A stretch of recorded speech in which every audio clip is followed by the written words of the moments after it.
Ladies and gentlemen, good evening and welcome back to our YouTube channel once again. And it is my hope and prayer that this video is actually going to find you guys in good health. Personally, I am fine, as you can see. Kisumu is also fantastic, and maybe you could also let me know where you are watching the video from, the county or the country, in case you are out of the republic.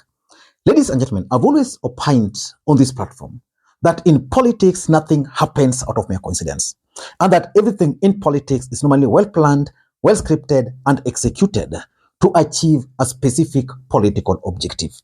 Nothing in politics just happens for the sake of it. Yesterday, Rigathi Gachagua issued a strong warning to the residents of Mount Kenya against complaining about the high cost of fuel. Basically, Rigathi Gachagua was telling the mountain that they don't have any right to complain because they voted for the government. I want you guys to pay very close attention to Rigathi Gachagua telling the residents of Mount Kenya not to complain, because in this video, I want to tell you the hidden story behind Rigathi Gachagua's statement. Listen in. Sisi katika area hii ya Mlima Kenya, sisi ni wafuasi wa kiti cha mbele wa Rais William Ruto, kiongozi wetu, na tunajivunia yale ambayo ametutendea kwa mwaka moja kukiwa na shida mingi. Rais amejaribu kurekebisha hii uchumi, ndio tumeteremsha fertilizer kutoka 7,000 mpaka 2,000. Sasa iko kelele ya mafuta. Na unajua hii shida ya mafuta si ya Kenya, ni ya dunia nzima. Na iko shida Uganda, iko Tanzania, iko Ethiopia, iko Rwanda, iko Eritrea. Pale kuna shida Nigeria kwa sababu wako na visima. Iko shida Europe, iko shida Amerika. Hii si shida ya Rais William Ruto. Sasa wanamtupia mawe mtoto ya mwenyewe. Hata huyu William Ruto kwani hapa mtoto ya mama? Yeye anang'ang'ana bahali ataweza. Sisi hatuna mafuta Kenya. Na ndio nilimwambia ndugu yangu jana Moses Kuria, mwambie wewe mtoto ya nyumbani, tutakuchapa kidogo tukikurudisha nyuma. Mwanangu na wachokezi nako. Sababu alikuwa amesema watu wachimbe visima. Sasa hata tukichimba hapa kuna kitu kitatoka. Hapa hakuna oil, hakuna chochote. Na Kuria ni mtoto wetu. Na kwa hivyo mtoto wetu tukimwambia akisikia tunaendelea naye, hakuna shida, lakini naomba nyinyi tuelewe. Please, watu wangu wa Nyandarua, watu wa Mlima Kenya, hii serikali yetu. Nyinyi ndio mlichagua Rais William Ruto. Kama wengine watatupa mawe, msikuwe ya kwanza. Kwa sababu ukweli ni huo, that the problem is not in Kenya, it is everywhere. Now, if you paid very close attention to Rigathi Gachagua, he's telling the mountain two things. The first thing Rigathi Gachagua is telling the mountain that Kenya Kwanza government is theirs, and therefore they don't have any right to complain because it is their government. And the question that came to my mind, what about Jubilee?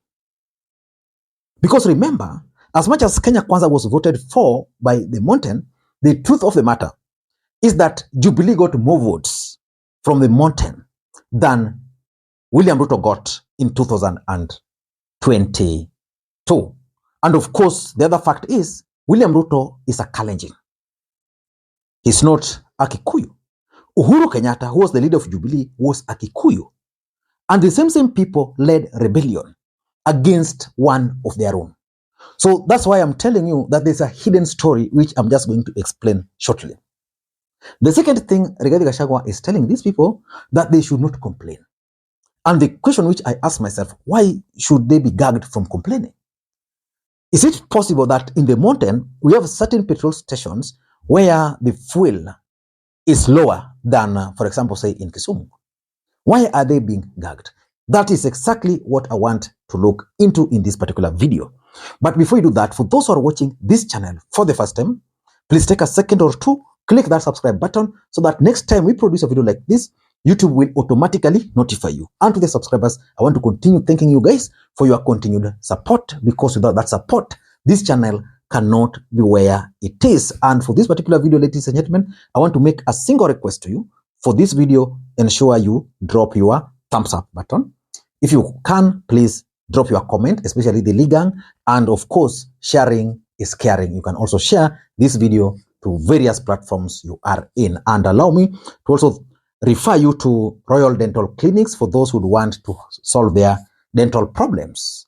At least I am a testimony, because I had serious dental challenges for those who have been on this channel for a very long time, and the solution I got was from the Royal Dental Clinic. Ladies and gentlemen, let us dive in straight to the issues, because masaa ni machache, mambo ni mengi.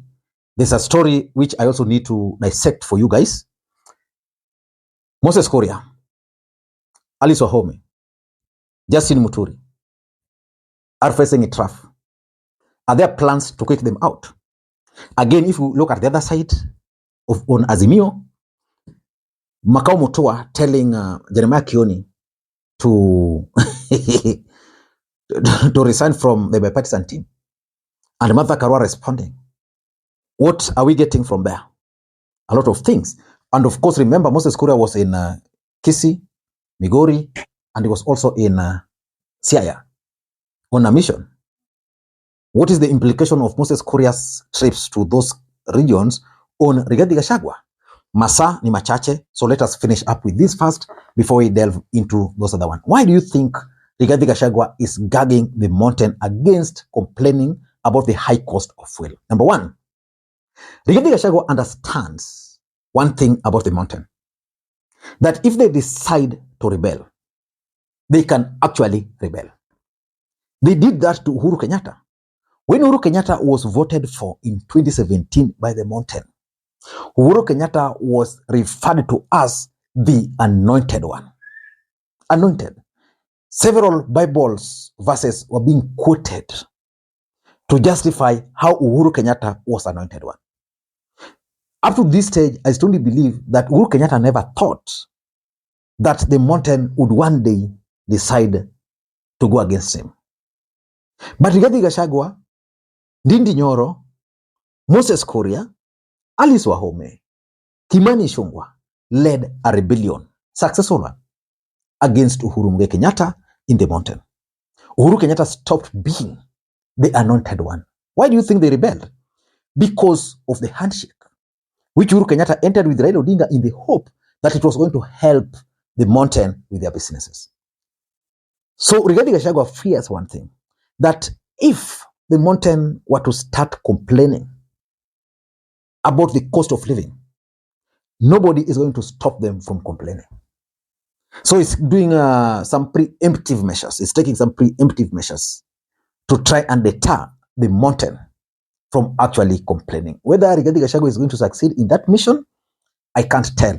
But I know one thing for sure, that if the mountain will decide to say no to Rigathi Gachagua, that will be the end of the story. They will complain. So that's number one. Number two, it is also now very clear that Kenya Kwanza has actually decided to come up with a communication strategy about the cost of fuel. And the strategy is divided into two, based on what I'm observing. The first strategy is targeting the people who voted for them. Remember the other day what happened in Bomet when Alfred Keter was cheered widely. What happened there? That was their stronghold. That was their eye-opener. Then now we are seeing Rigathi Gachagua again in Mount Kenya, one of their strongholds, telling them not to complain. So the first strategy is target our strongholds, tell them not to complain, because if they complain, they're going to send bad signals.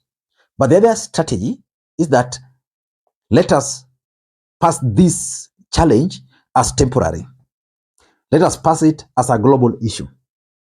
Remember, when Uhuru Kenyatta was the president, the cost of fuel at some point increased. Not much, but it increased. And sometimes I ask myself, assuming Ruto was in opposition today, and Uhuru was the president, and the cost of fuel was 200, I just want us to be honest. Do you think Uhuru Kenyatta would be having peace as a president today? William Ruto would be everywhere telling them how Uhuru Kenyatta is the cause. Because during that time, they told the country that the war in Ukraine and Russia had nothing about the cost of fuel. Remember, Uhuru Kenyatta was the president, COVID came. Now they are also citing COVID as one of the reasons why the cost of fuel is high. So basically, they have come up with a communication strategy which they are trying to execute, even in their backyard and outside there. And the other day, you saw Pauline Njoroge sharing some document which was leaked from their WhatsApp group, where Dennis Itumbi was telling them what to say.